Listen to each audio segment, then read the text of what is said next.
So, isang araw na naman na walang magawa. Kaya ito, magluluto tayo ngayon. Okay? Bola lang yan.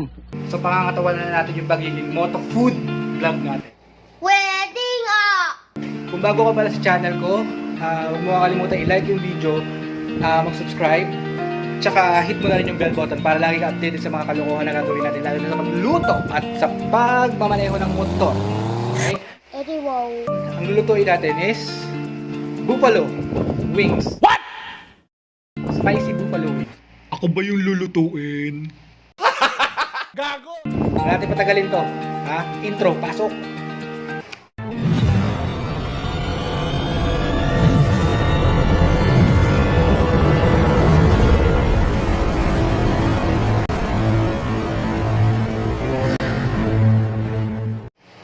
So guys, game. So una syempre, sabihin natin yung mga ingredients, okay? Para magmukha talaga tayong cooking vlog.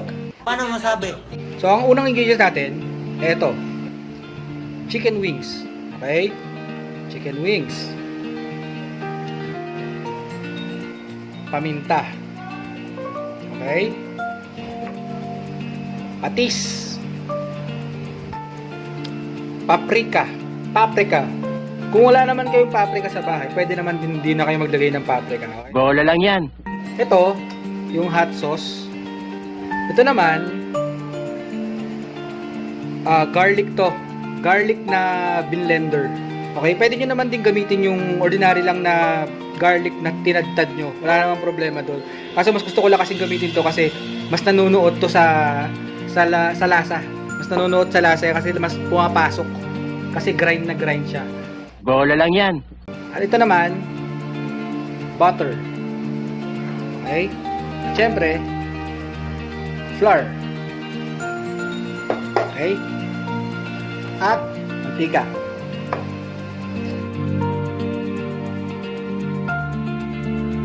One eternity later. Okay, so ano natin gagawin guys? Yung chicken natin, kasi ganito yung itsura niyan. Okay? Buo. Mahirap pag ganito. Ay, mahirap maluto, mahirap pirtuhin eh. Bola lang yan. So, ang gagawin natin dyan, ihihiwalayin natin dito sa side na to. Ito sa part na to ng wings. Okay? Okay. Ganyan.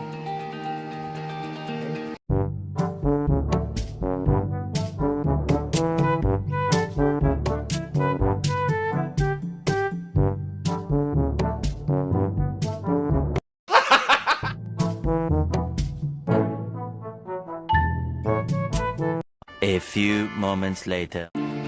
Okay na guys. Gawa na natin. Tsaka, alam mo, ang advantage din ng mga ganito. What? Alam mo, ang advantage din ng mga ganito. Wow! Big word!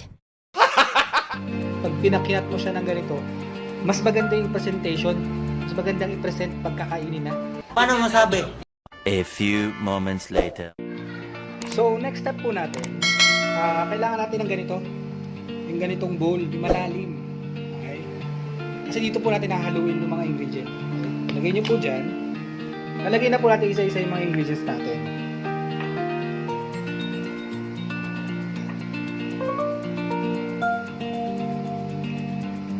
Then kung naaalala nyo po yung kanina, yung sa garlic, ito pong garlic natin, hindi nyo po isama yung mga buo-buo.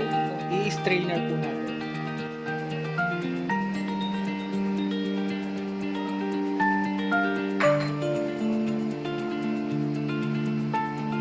Ayan, tapos kukunin na natin po.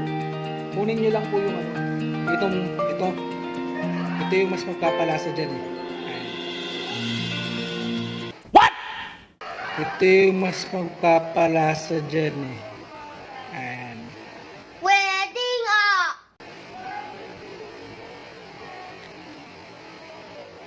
What the fuck? Bastos! Hindi kayo bastos! Kunin nyo lang po yan. Then, lalamasin nyo lang ng lalamasin. Damn!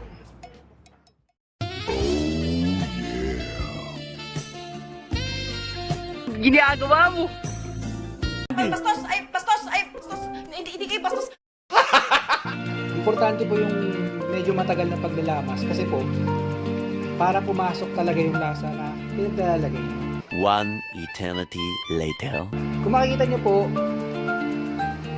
may mga cuts na po ito. So, mas madali po kasing papasok yung lasa pag ganyan.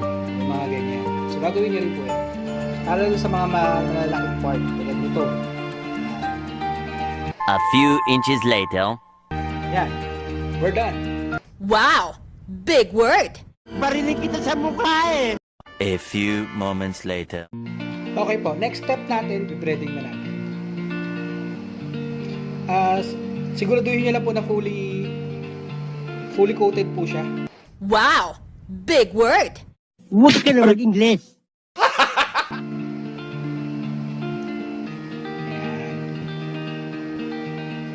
Then set aside. Huwag ka na mag-Ingles. Wow! Big word! Nagbibiro lang ako. A few inches later.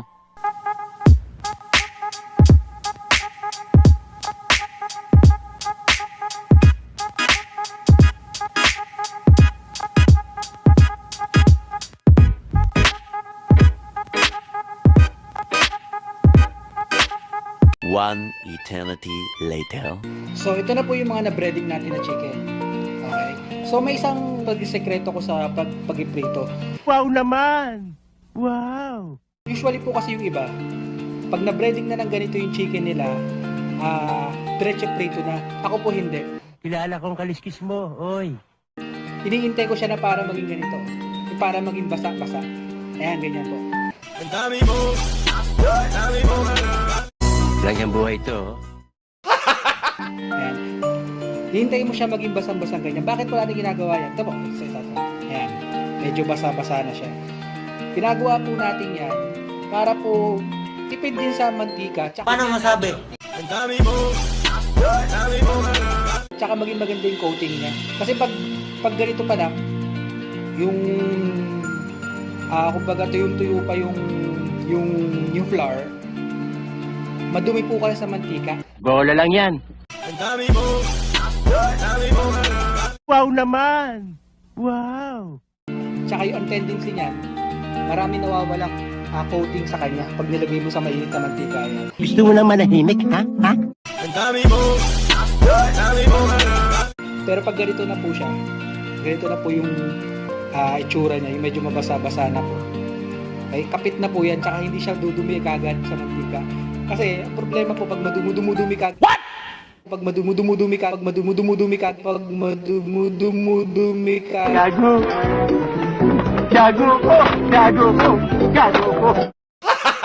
yung mantika nyo. Linis kayo ng linis na mantika. Una, matagal sa trabaho. Pangalawa, kumakapit po doon sa mga susunod na chicken nyo. So, dumudumi.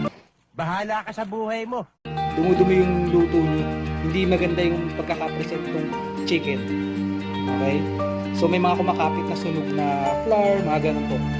Okay? Okay? Gusto mo lang manahimik, ha? Ha? Nagbibiro lang ako. So, ngayon guys, habang hinihintay natin lumagkit yung chicken natin, ito, yung breading natin, okay? Medyo matagal-tagal pa kasi yan. Gagawa muna tayo ng sauce niya. Bahala ka sa buhay mo. Yung ipag-coating natin sa bupadari natin. Okay? So, ito yung procedure. The next day. Ganito po yung paggawa ng, nung spicy coating niya. Okay? So, sa pot na ganito, ilalagay lang kayo ng tubig. Kunti lang. Marami. Galing, ha? Then, yung hot sauce. Araw-araw ganyan ang trabaho ko rito.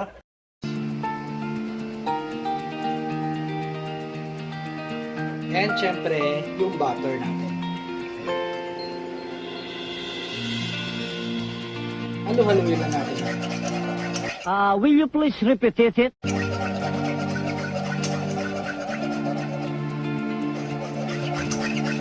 Shoot, ang bango. Bola lang yan. So, hihintayin nyo lang po siyang mag-thicken. Huwag ka na mag-Ingles. Nagbibiro lang ako. O lumakot. bango. Bola lang yan. So kung tingin nyo kulang yung hot sauce, pwede nyo naman dagdagan. Pwede nyo rin dagdagan ng butter. Wala namang problema. A few inches later. Ayan po. Kumukulo na siya at malapot-lapot na siya. So tingin ko okay na to. Ma'am, galing mo pala dyan ah. Hindi ko alam ah. A few moments later. Ito na po yung sauce. Hindi mo na maibibigay yun eh. Okay? Ito na yung sauce na ginawa ko. Ayan, malapot na siya. Galing ah. Okay na yung ganyan lapot. Okay na para sa akin. Wow naman! Wow! So, okay na po yung chicken natin. Ito yung sinasabi nating, ayan o. Yung halos wala ka na makikitang flour na tuyo. Wow naman! Wow! Yan. Yan ang maganda. Bola lang yan. Kasi, hindi ka na linis ng mantika. Ma'am, galing mo pala dyan ah. Hindi ko alam ah. Okay, halos wala na matatanggal na flour sa kanya na pupunta sa mantika tapos mausunog. Tapos papait yung chicken yung pag ganyan. Okay. Paano masabi? Ang next na natin is mag-prito na tayo. Okay guys? So, ito na. A few inches later. Ito na nga, dito na tayo sa procedure ng pagpiprito. Okay? Ako po kasi, pag ako nagpiprito, gusto ko talaga, yung tinatawag talaga deep fried talaga. Ngayon may kayabangan to.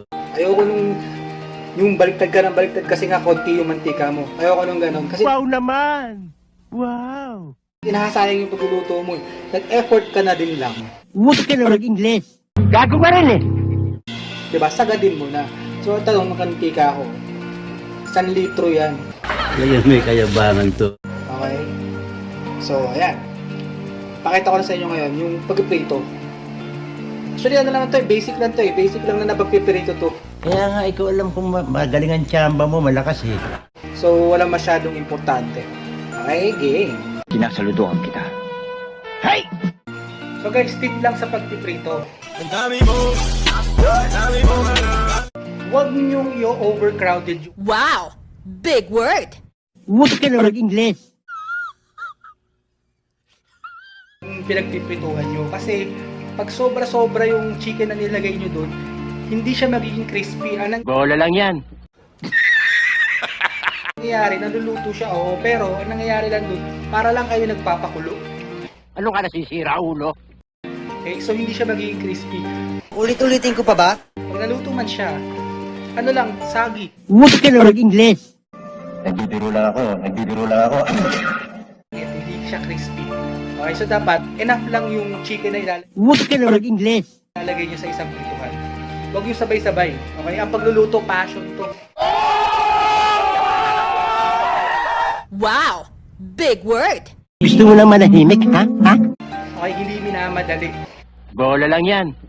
Kung gusto mo may ma-achieve ka na masarap, it takes time. Wow! Big word! Huwag ka na mag-Ingles.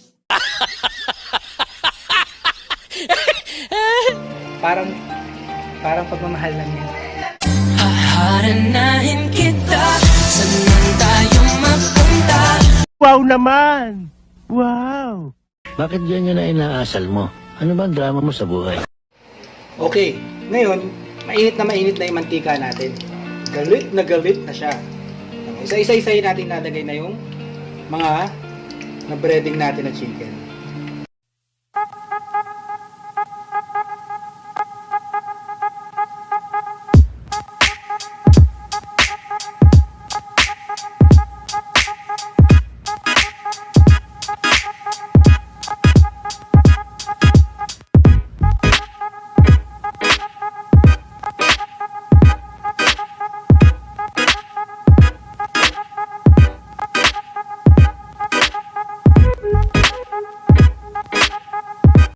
A few moments later.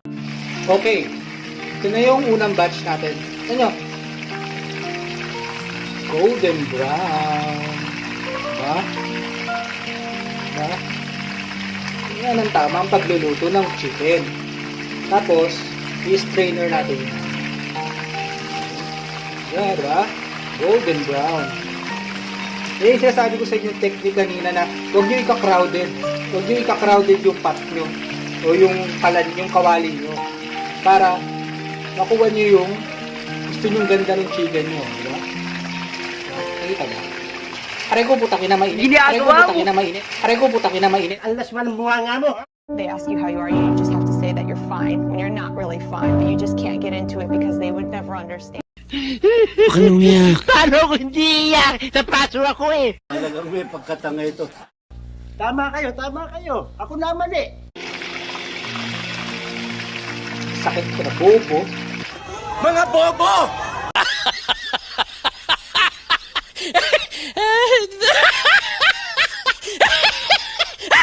A few inches later. So, di ba? Consistent. Tingnan nyo yung mantika ko. Okay? Tingnan nyo yung mantika ko. Walang dumi halos. Kaya may kayabangan to. Maganda yung ganun technique na pagbe-breading. Kaya nga, ikaw alam kung magaling ang tsamba mo, malakas eh. Huwag nyo kagad ipiprituhin ng ganun. Okay? Mas maganda yung medyo basa-basa na siya.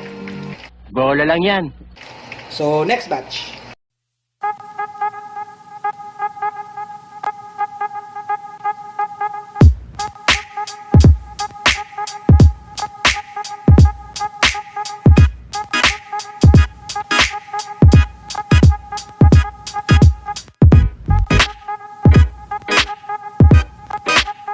One hour later. So, ayan. Tapos na yung mga chicken natin na naprito. Okay. Ang next step natin dito, bale, is coating na po natin siya. Oh, ganda naman chicken. Bola lang yan. A few inches later.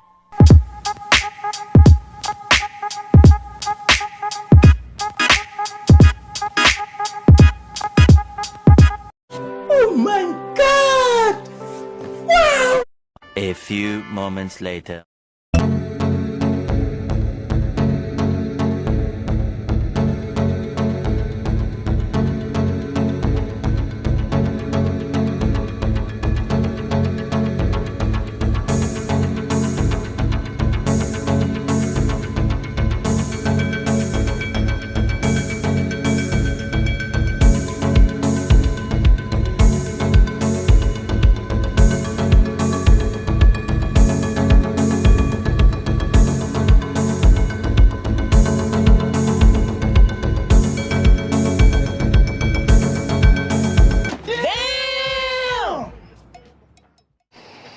Init!